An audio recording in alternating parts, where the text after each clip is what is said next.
જી આજે કાર્યક્રમ છે, શું કહેશો?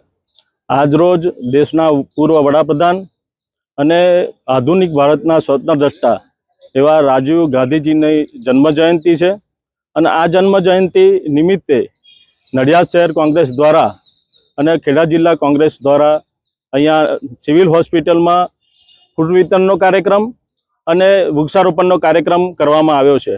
આ દરમિયાન સમગ્ર ખેડા જિલ્લામાં પણ તાલુકા લેવલે અને શહેર લેવલે તમામ જગ્યાએ વૃક્ષારોપણના કાર્યક્રમો કરવામાં આવ્યા છે।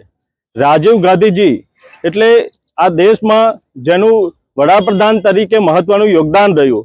રાજીવ ગાંધીજીએ પંચાયતી રાજની શરૂઆત કરી।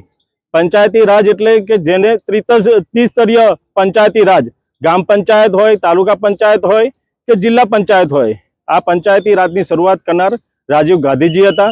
એના સિવાય આ દેશમાં યુવાનોનું મહત્વ સમજીને યુવાનોની આ લોકશાહીમાં ભાગીદારી થાય એટલા માટે એમને પોતે 21 વર્ષની વય મર્યાદામાં જે મતદાન હતું એની જગ્યાએ યુવાનોને 18 વર્ષની ઉંમરે મતદાન કરવાનો અધિકાર આપ્યો અને આ દેશમાં યુવાનોને લોકશાહીમાં ભાગીદાર બનાવ્યા। એટલે આજ રોજ અમારા પ્રદેશ અધ્યક્ષ માન્ય અમિતભાઈની સૂચના અનુસાર સમગ્ર જિલ્લામાં વૃક્ષારોપણ અને ફ્રૂટ વિતરણના કાર્યક્રમો કરવામાં આવ્યા છે।